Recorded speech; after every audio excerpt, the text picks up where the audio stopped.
Unless tinatarantado talaga natin yung mga tao. Di ba? Wait, punta tayo ng punta kung saan. Tigpasin muna natin, ilagay natin sa kulungan yung mastermind na matapos yung corruption ngayon. Yun ang problema ngayon eh. Naniniwala ako sa sinasabi nito ni si Magalong. Actually, ilang beses ko nang sinabi yan dito sa aking vlog. Doon sa matagal na nakasubaybay sa akin, at the get-go, sinabi ko ito. Anong sabi ni Magalong? Sa tingin ko, mismong si Speaker Romualdez ayaw umuwi si Saldico. Kasi otherwise, siya lang makakapag-implicate sa kanya kung paano yung sistema na ginawa nilang dalawa. Yun eh. Delikado to. Kaya nga sabi ko, hindi to pauuwiin si Saldico. Tama, I agree with Magalong. Dahil ang magtuturo talaga rito, ang magko-connect kay Tambi ay si Saldi. Siya ang gumagawa ng trabaho ni Tambi. Siyempre, hindi naman haharap yan si Tambi eh. O, itatanggi lang ng itatanggi ni Tambi yan. Pero ang connection niyan talaga na kay Saldico. Kaya hindi to pauuwiin. Ako, duda pa nga ako kahit umuwi to, baka yariin to eh. Hindi ko sinasabing si Tambi ha. Pero dahil sa daming alam ni Saldico, baka yariin to. Pero ayaw na nilang umabot dyan. Kaya kita mo, ayaw cancelin yung passport. Ang bagal nilang gumalaw. Hinahayaan siya, sige. Alam mo yung pulis sa pelikula, darating tapos na. Parang ganon. Sige, umikot ka muna. Ha? Pumunta ka kung saan ka hindi mahuhuli. Punta ka na muna dyan, relax ka lang. Total, marami kang pera. Bumili ka ng mga babae. Bumili ka ng mga eroplano. O, sakyan mo kahit hindi mapalipad. Diba? Ganyan. Oh. Isipin mo, ang dami mong bahay dito, hindi ka makauwi eh. Anyway, galing sa nakaw eh. Pero yan yun. Yan ang kalagayan ngayon. Tingnan ninyo, kayo mag-obserba. Sa tingin ninyo, yung ginagawa ng Congress, nasa puso nilang pauwiin si Tambi? Si Boying, sa tingin ninyo, ha? Seryoso siya na pauwiin si Saldi? Tingnan mo, ginawa niya ng paraan na pauwi niya si Tebes. Halos makiusap sila doon sa Timor-Leste. Nakidnap si PRRD. Di ba? Kayo na mag-observe. Kung nasa puso nila Boying, pauwiin talaga ito. At ng Congress. Eh sa Senado na lang, halos ayaw ipatawag ni Pinky ito eh. Pinky Lacson eh. Marami kasing tatamaan. Alam mo, pag umuwi si Saldi, ako naniniwala tapos na. This will connect Tambi. And Tambi will definitely connect to Bongbong Marcos. Kaya they are protecting si Tambi. Dahil next in line na. Ha? Ako malaking ko rito. Next in line na dito si Bongbong Marcos. Tingnan nyo tong next. Kaya naman, sakto tong sinabi ni Chanko. Sabi niya, time is of the essence. Lagi kong sinasabi yan eh. Hinaharangan ni Ping Lacson.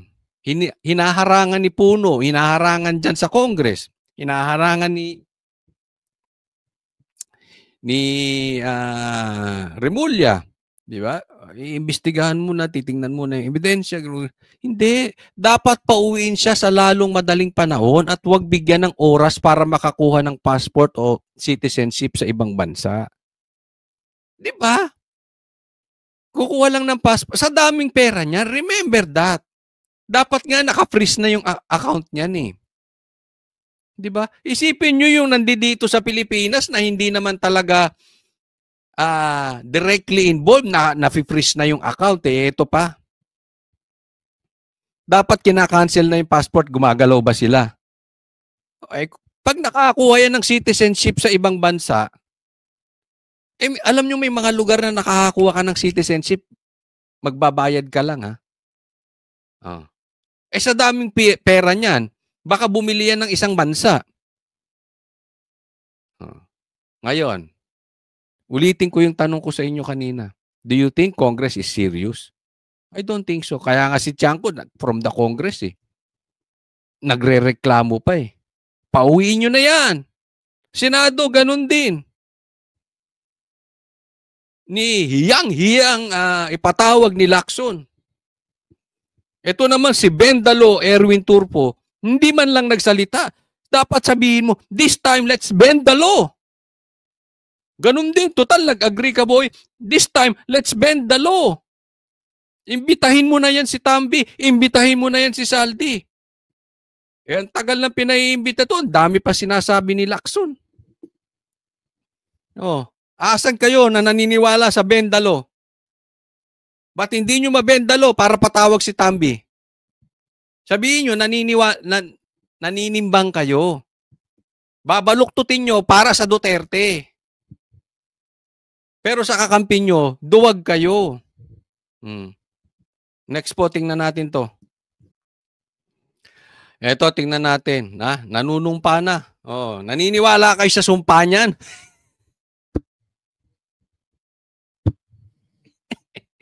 Bahala kayo sa buhay ninyo. Crispin Katibayan Remulla. Nanumpa na bilang ikapitong ombudsman ng Pilipinas si Ombudsman Jesus Crispin Remulla sa Korte Suprema. Sinaksihan niya ng kanyang asawa at mga dating kasamahan sa Department of Justice. Agad raw tututukan ang tinawag ni Remulla na emergency situation. Tututukan daw ang alin? Emergency situation. Ano-ano yung mga emergency situation? Sa maanomalyang flood control project at target na makapaghain na ng mga kaso sa Sandigan Bayan sa mga susunod na linggo. Wala ho tayong sinisino rito. Tanda mo yung sinasabi mo. Kung mataas man o mababa, pero sisiguraduhin natin yung ebidensya nakatuon pag-file natin ng kaso. So kahit mataas yan, kahit umabot na senador yan, kung saan maabutin niya.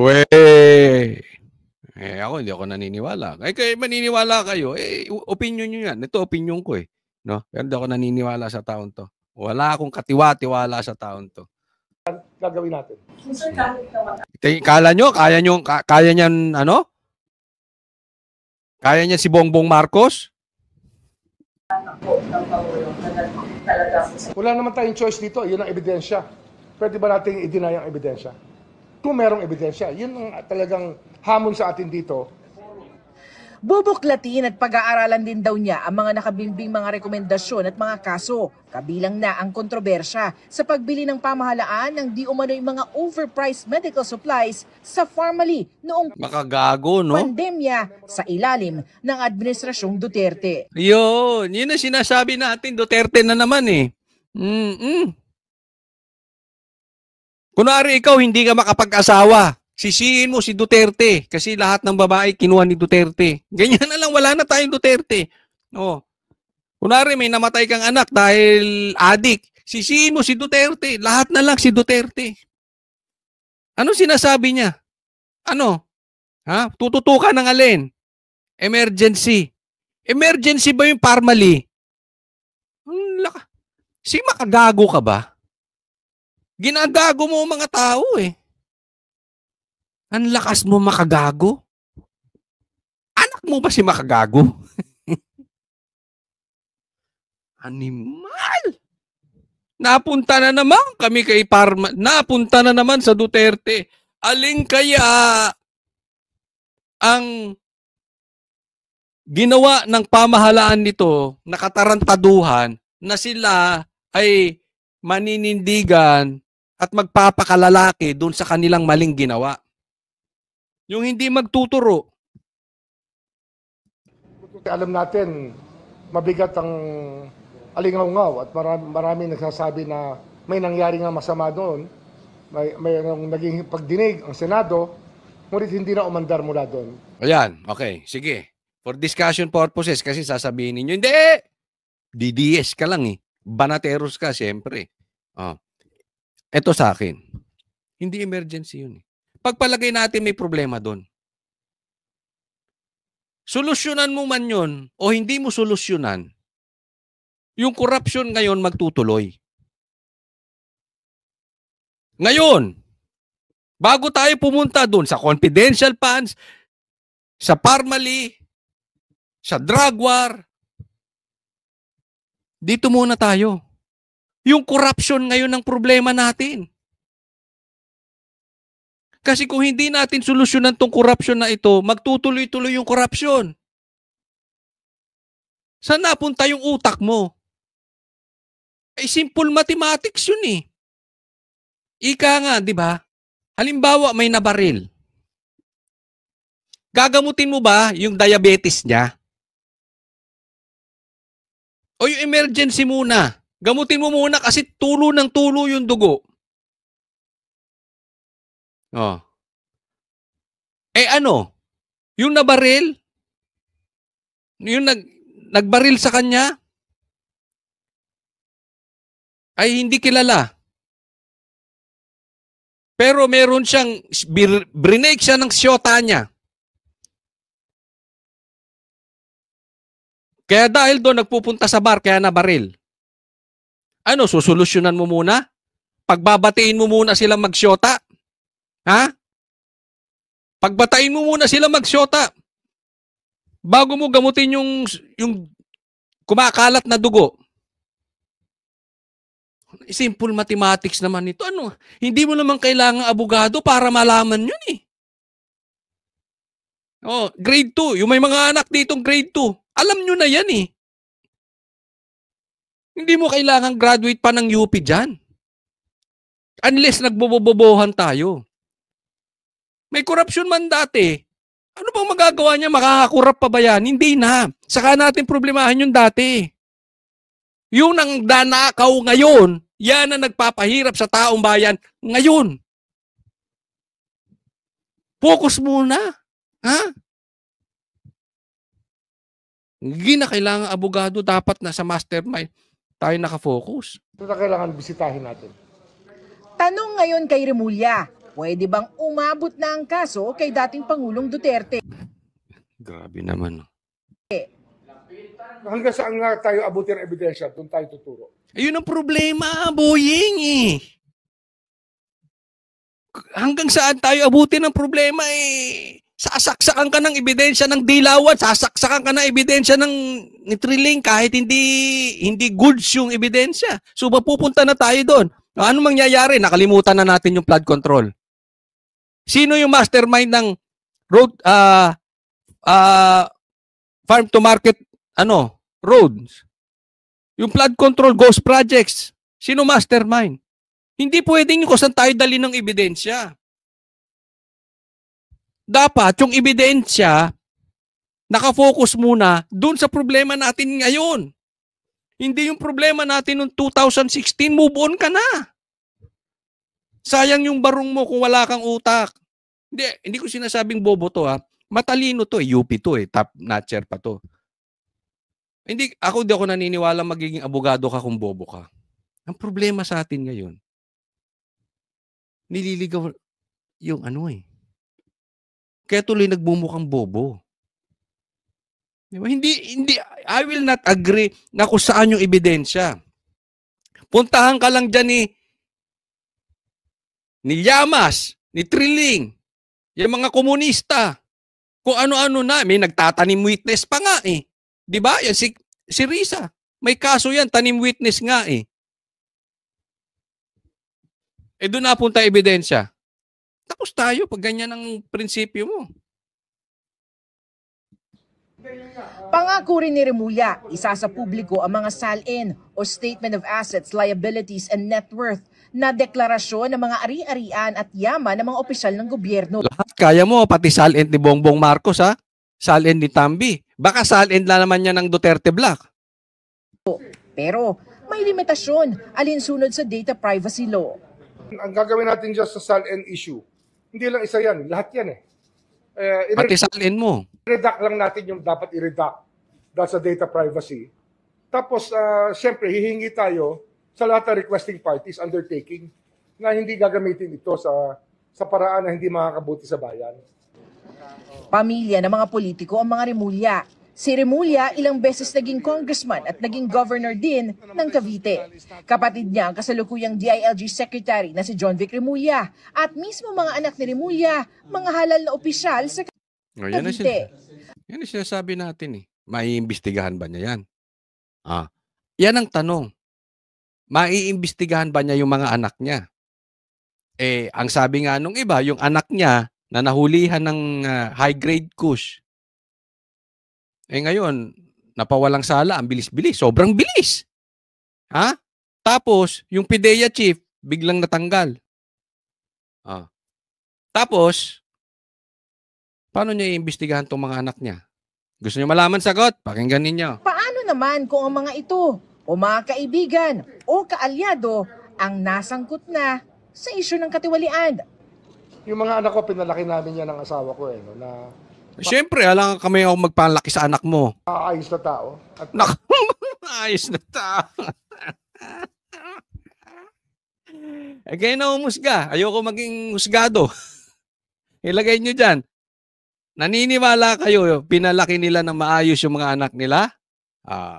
Siyempre, pag ikaw naghusga, sasabihin mo. Pag tanungin nga kita, baka sabihin mo, pogi ka eh.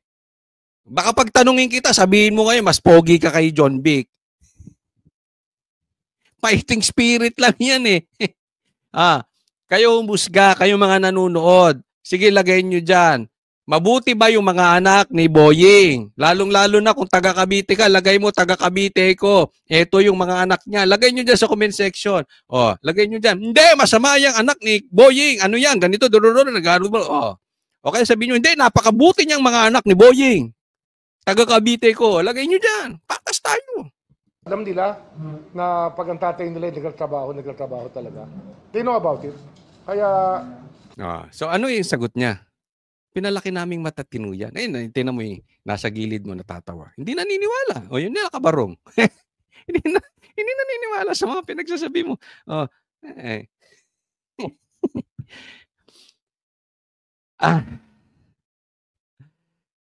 Sa madaling salita, pinangunahan na tayo ni Boying. Hindi na kailangang imbestigahan yung mga anak niya dahil alam niya matino. As simple as that. Kaya yan ang intro niya eh. Kahit na ano pang sabihin niyang kadugtong, alam na natin yung laman ng puso niya, hindi niya iimbestigahan. Kasi sa pagkakaalam niya, matino yung mga anak niya. hindi ako natatakot na meron silang gagawin na masama kasi I think that we raised them very well. Ako, tanong lang. Tanong lang to, wag ka magagalit sa amin, ha? Okay ba na ipa-drug test mo yung mga anak mo? Tanong lang naman, tanong lang. Walang anuhan. Di ba? Tanong lang naman yun. Kasi doon malalaman mo, sasabihin mo, matino. Siyempre. Sa drug test pala, kung matino yan, hindi yan magdodroga. At kung hindi yan nagdodroga, magpapadrug test yan. Simple. Simple mathematics. Pero just the same, pagka merong problema, di sabihin lang at harapin natin ang mga Yon, silamin mo yan ha. Pag may problema, sabihin lang. Harapin natin. Alam ko may lalabas dyan. Hindi ko sinasabing masama.